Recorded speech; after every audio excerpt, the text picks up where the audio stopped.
Good morning class. इसमें हमारा organic में अगला टॉपिक है अल्काइल हैलाइड्स। ठीक है, अल्काइल ग्रुप आपको पता ही है,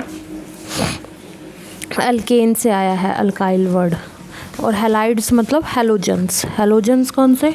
क्लोरीन, फ्लोरीन, ब्रोमीन, आयोडीन, इनसे हम डील करेंगे। ये दो टाइप के हैं, अल्काइल और अराइल। दोनों हमारे सिलेबस में है, दोनों को 1 बाय 1 करके पढ़ेंगे हम लोग। पहले अल्काइल पढ़ेंगे फिर अराइल पढ़ेंगे। तो इसमें अल्काइल हैलाइड्स में जैसे कि आपको पता है, जो एल्केन है, मान लो हमारा ये है CH3, ये एल्केन है। और अगर मैं इसको ऐसे लिख दूँ CH3 CH2, यहाँ पे एक वैकेंसी, ये अल्काइल ग्रुप है, जिसको हम R से भी लिख देते हैं। अब ये जो वैकेंसी है, अगर इस पर एक हैलोजन आ जाए X, एक हाइड्रोजन रिप्लेस हुआ है, ठीक है, उसको बोलते हैं हेलो एल्केन्स। आपने +1 में भी पढ़ा हुआ है हेलो एल्केन्स, हेलो एरेन्स, वही है टॉपिक। तो ये बस इसका थोड़ा सा क्या चेंज हो गया, वे ऑफ रिप्रेजेंटेशन। ठीक है, उसके बाद आपका नेक्स्ट है इसके अंदर एलिफेटिक और एरोमेटिक। एलिफेटिक का मतलब वही, अगर आपकी बेंजीन रिंग ना हो, जैसे अभी हमने लिखा CH3 CH2 Cl, इसमें अल्केन भी आएंगे और अल्कीन भी आएगी। अल्कीन वाले को भी हम यही बोलेंगे, कुछ ऐसा होगा। ठीक है, अल्काइन होगा तो अल्काइन वाला आ जाएगा CH ट्रिपल बॉन्ड CHCl। ये तो हो गया आपके एलिफेटिक अल्काइल हैलोजन डेरिवेटिव्स। और अगर उसके बाद आपसे कोई पूछे एरोमेटिक का क्या मतलब है भाई, एरोमेटिक का मतलब है जिनके पास बेंजीन रिंग होगी और उसके ऊपर हैलोजन लगा होगा। अब वो हैलोजन दो तरीके से हो सकता है, या तो डायरेक्ट बेंजीन रिंग से अटैच्ड हो, या फिर साइड चेन वाला हो, इस तरीके वाला।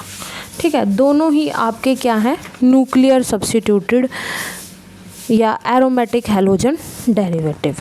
अब हमारे सिलेबस में जो हैं वो हैं अल्काइल हैलाइड्स। ठीक है, alkyl halides means CH3Cl C2H5Cl, इस तरह के जिसमें बेंजीन रिंग नहीं है। ठीक है, और हम उनको भी अल्काइल, जैसे अल्काइल बेंजीन है वो भी अल्काइल डेरिवेटिव में आ जाते हैं, क्योंकि डायरेक्ट अटैच नहीं है ना CH2Cl। तो आप कभी इसको देखो कंफ्यूज हो जाए, ये कैसे आ गया। ठीक है, ऐसा नहीं है, इसको भी आप कंसिडर कर सकते हो।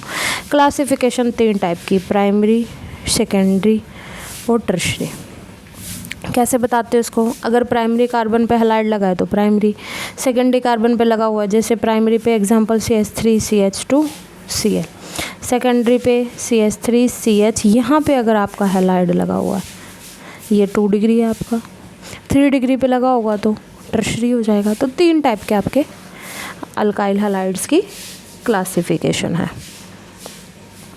नेक्स्ट टॉपिक है इसमें नॉमेनक्लेचर। नॉमेनक्लेचर में कुछ नहीं करना है आपको, जो आपका जैसे हैलाइड है उसको एज ए सब्स्टिट्यूएंट मान के चलो। जैसे CH3 CH2 Br है, 2 कार्बन की चेन है, तो आपको पता है 2 कार्बन की चेन के लिए इथ लगता है, बट इसको सब्स्टिट्यूएंट मानोगे तो क्या हो जाएगा, ब्रोमो इथेन। ठीक है, पहले ये आएगा। ठीक है, जो भी पोजीशन आपकी हैलाइड की है पहले उसको मेंशन करोगे एज ए सब्स्टिट्यूएंट, क्योंकि हम पहले सब्स्टिट्यूएंट को बताते हैं। उसके बाद आप उसकी वर्ल्ड रूट और डबल बॉन्ड या ट्रिपल बॉन्ड जो भी उसमें प्रेजेंट। कॉमन नेम में आप याद रखना चाहो तो आइसोब्यूटाइल वगैरह ग्रुप, वो आपको पहले से ही पता है कि आइसोब्यूटाइल ग्रुप कौन सा होता है। इसमें अगला है, ये सारा जर्नल मैंने फिर भी रिवाइज करा दिया, आपने सब पढ़ रखा है।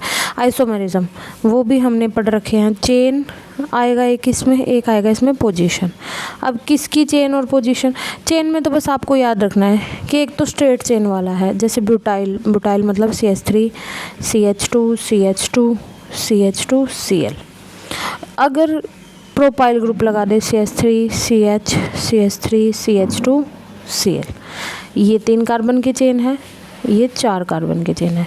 इसको एन-ब्यूटाइल हैलाइड बोलोगे, इसको आइसोब्यूटाइल हैलाइड बोलो। इसमें आपको पोजीशन ऑफ हैलोजन नहीं चेंज करना है, इसमें आपको नंबर ऑफ कार्बन चेन के जो एटम्स हैं वो चेंज करने हैं। पोजीशन में आप करोगे कि हैलाइड की पोजीशन चेंज कर दो। एक तो ये है जिस पे 1 नंबर पे हैलाइड है, एक आप 2 पे ले जाओ, मॉलिक्यूलर फार्मूला दोनों का सेम है और पोजीशन ऑफ हैलोजन क्या है, डिफर, ये 1 पे है, ये 2 पे है। तो ये क्या हो गया आपके आइसोमेरिज्म। ठीक है, उसके बाद इसमें है next topic methods of preparation. Methods of preparation में भाई सीधी सी बात है, आप इसको बना सकते हो अल्कोहल से, प्राइमरी भी बना सकते हो हैलाइड, आप सेकेंडरी भी बना सकते हो, टर्शरी भी बना सकते हो। पर अगर हम बात एक भी याद रखोगे तो अल्कोहल से आपको मैकेनिज़्म आपने अल्कोहल में पढ़ा भी है, हैलोजिनेशन ऑफ अल्कोहल में आप आगे भी पूरा एक टॉपिक है सेकंड सेमेस्टर के अंदर। यहाँ पे मैकेनिज़्म बहुत सी रिएक्शंस के नहीं दिए हुए हैं, आपको घबराना नहीं है, आप चाहो तो अपनी +2 की बुक में देख सकते हो, नहीं तो अगला जो सेमेस्टर है हमारा वो पूरा अलग अलग टॉपिक, अल्कोहल अलग पढ़ेंगे, हैलाइड्स अलग पढ़ेंगे, सब अलग अलग हैं। वहाँ पे ये रिएक्शन जैसे अल्कोहल की है ये, वहाँ पे ये अल्कोहल की केमिकल प्रॉपर्टी में आ जाएगा। ठीक है, वहाँ विद मैकेनिज्म आएगा। वैसे हमें पता है कि यहाँ पहले प्रोटोनेशन होता है, वाटर निकलेगा, कार्बोकटायन बनेगा, फिर हैलाइड बनेगा। ठीक है, बट आप सीधा ही लिख सकते हो, यहाँ पे कोई समस्या नहीं है कि अल्कोहल को आप एसिड से, मिनरल एसिड से ट्रीट कर दो तो आपका हैलाइड बन जाएगा। ठीक है, याद रखने हैं कोई भी 2 मेथड, मैं बता भी दूंगा अगर वो याद रहे। PCl5 से इसका पूरा मैकेनिज़्म पढ़ोगे आप अल्कोहल के अंदर, तो यहाँ आपको टेंशन लेने की ज़रूरत नहीं है, आपको as a methods of preparation ही लर्न रखना है, क्योंकि हम पूरे डिटेल में पढ़ेंगे कहाँ, अल्कोहल के अंदर। अल्कोहल आएगा आपके 3rd या 4th सेमेस्टर में। ठीक है, तो PCl5 ये आपने मेथड पढ़ भी रखा होगा, PCl5 PSX3 से जब आप ट्रीट करोगे तो आपका क्या बन जाएगा, यहाँ पे हैलाइड बन जाएगा, क्योंकि हमने बनाना ही हैलाइड है। थायोनिल क्लोराइड, हैलाइड बनाने के कितने तरीके थे, थायोनिल क्लोराइड से कर दो, PCl5 PCl3 से कर दो, या फिर मिनरल एसिड से कर दो। ये चारों ही मेथड आपके क्या बना देंगे, आपके हैलाइड। तो ये तो बिल्कुल कॉमन मेथड है, आप इसको लर्न रख सकते हो, लर्न रखने में कोई समस्या नहीं है। हाइड्रोजन हैलाइड्स, हाइड्रोजन हैलाइड्स को जब एल्कीन में ऐड करोगे, हम पढ़ चुके हैं एल्कीन के अंदर मार्कोनिकोफ रूल और एंटी मार्कोनिकोफ रूल। इसमें देखो HBr की एडिशन करनी है, एब्सेंस ऑफ पेरोक्साइड में कौन सा बनेगा, सब्स्टिट्यूटेड 2 ब्रोमो, और अगर पेरोक्साइड है तो 1 ब्रोमो बनेगा। ये हम बिल्कुल डिटेल में, मार्कोनिकोफ क्या बोलता था, यहाँ पे आपका हाइड्रोजन आएगा, यहाँ Br आएगा, कि नेगेटिव पार्ट आपके कहाँ जाएगा, जहाँ हाइड्रोजन कम है, पॉजिटिव पार्ट कहाँ जाएगा, जहाँ नंबर ऑफ़ हाइड्रोजन ज़्यादा है, कहाँ, डबल बॉन्ड के कार्बन है जो दोनों, उन पर देखना है, बाकी आपको किसी को नहीं देखना है। जैसे ये 2 कार्बन है, यहाँ 1 हाइड्रोजन है, यहाँ 2 हाइड्रोजन दिख रहे हैं, तो हाइड्रोजन किसके पास ज़्यादा है, इसके पास, तो इसके पास पॉजिटिव पार्ट जाएगा HBr का, कौन सा है वो, H पॉजिटिव, इसलिए यहाँ CH3 बन गया। यहाँ पे नेगेटिव पार्ट जाएगा, वो हो जाएगा Br नेगेटिव, तो ये बन गया। ये तो मार्कोनिकोफ बोलता था हमारा, एंटी क्या बोलता है, बिल्कुल रिवर्स। ठीक है, उसके बाद है हैलोजिनेशन रिएक्शन। हैलोजिनेशन भी पढ़ी है हमने। हैलोजिनेशन में क्या करोगे आप, एल्केन को सीधा लाइट की प्रेजेंस में फ्री रेडिकल मैकेनिज्म से ये रिएक्शन होती है और बड़ी फास्ट होती है, बनता भी प्रोडक्ट ईजिली है। ठीक है, तो आप इससे सारे हैलोजन बना सकते हो, मोनो, डाई, ट्राई, टेट्रा भी रुकती है जाके रिएक्शन। ठीक है, चारों हाइड्रोजन भी रिप्लेस हो जाते हैं। वो रिएक्शन कंडीशंस पे आपका क्या करता है, डिपेंड करता है। यहाँ पे 1 हाइड्रोजन रिप्लेस किया हुआ है इसने। ठीक है, इसने भी दोनों बना दिए, 1b और 2b, तो मिक्सचर भी मिल जाता है इसका। यही एक दिक्कत है कि हमें प्रोडक्ट एक चाहिए होता है, मिल जाते हैं कई सारे, पर मिलता बड़ा फास्ट है। हैलोजन एक्शन, फिंकलस्टीन रिएक्शंस पढ़ी है आपने +2 क्लास के अंदर। Halide action, halo alkane, halo arenine, बिल्कुल वहीं से आया है ये टॉपिक। आप सेकेंड ईयर तक सारे टॉपिक 1-2 के एक्सपेंशन पढ़ोगे। ठीक है, उससे थोड़े ज़्यादा। तो बाय हैलाइड एक्सचेंज का मतलब ये है कि एक हैलाइड जो पहले था हम दूसरे को, ये याद रखना कि जो हैलाइड है फ्लोरीन, ब्रोमीन, आयोडीन, इसका जो सीक्वेंस रहेगा वो रहेगा फ्लोरीन, क्लोरीन, ब्रोमीन और आयोडीन। इनकी रिएक्टिविटी होती है ये। अगर आप फ्लोरीन को इनमें से कोई भी रिप्लेस नहीं कर पाएगा। अगर आपको ब्रोमीन को रिप्लेस करना है, ब्रोमीन को आप किससे रिप्लेस कर सकते हो, आयोडीन से। ठीक है, क्योंकि ये बॉन्ड जो होता है ना, फ्लोरीन वाला बॉन्ड बहुत स्ट्रॉन्ग होता है, बैक पाई बॉन्डिंग भी हो जाती है, तो इसको कोई रिप्लेस नहीं कर पाता। ब्रोमीन को इजीली रिप्लेस कर लेते हैं। ठीक है, तो बाय हैलोजन एक्सचेंज, वो ये आपने रिएक्टिविटी में देखा होगा, नहीं भी पता तो कोई दिक्कत नहीं है। नेक्स्ट है silver salt of carboxylic acid. ये आप पढ़ोगे एसिड्स के अंदर बड़े डिटेल में, हंट्स-डिक का रिएक्शन आपने पढ़ भी रखी है +2 क्लास में, आप चाहो तो वहाँ से भी देख सकते हो उसका रेफरेंस। सिल्वर सोल्ट ले लिया आपने एसिड का और उसको किससे, हैलाइड से रिएक्शन करवा दी in the presence of CCl4। ये क्या होता है, सोलवेंट होता है। CCl4 एक नॉन पोलर सोलवेंट है जो किस लिए यूज़ होता है, रिएक्शन को कंडीशंस, मतलब रिएक्शन में मिक्सचर बनाने के लिए, क्योंकि सोलवेंट तो चाहिए होता है ना रिएक्शन के लिए। तो ये RBr और ये CO2 के फॉर्म में निकल जाएगा और यहाँ पे क्या बन जाएगा, AgBr। तो ये सिल्वर सोल्ट से बन गया। ठीक है, आप आयोडाइड भी बना सकते हो और ब्रोमाइड भी, दोनों ही बना सकते हो, ऐसा नहीं है कि एक ही बना सकते हो।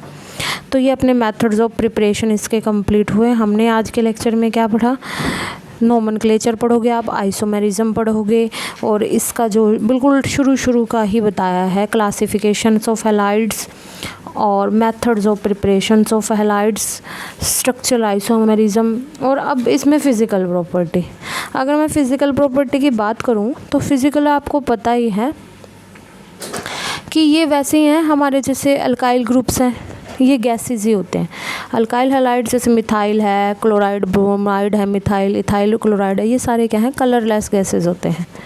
ठीक है, तो बॉइलिंग पॉइंट जो होता है हाई होता है हाइड्रोकार्बन से। क्यों, क्योंकि यहाँ पे पोलैरिटी आ गई भाई बॉन्ड में, R और X, तो ये डेल्टा नेगेटिव चार्ज होता है, इस पे डेल्टा पॉजिटिव।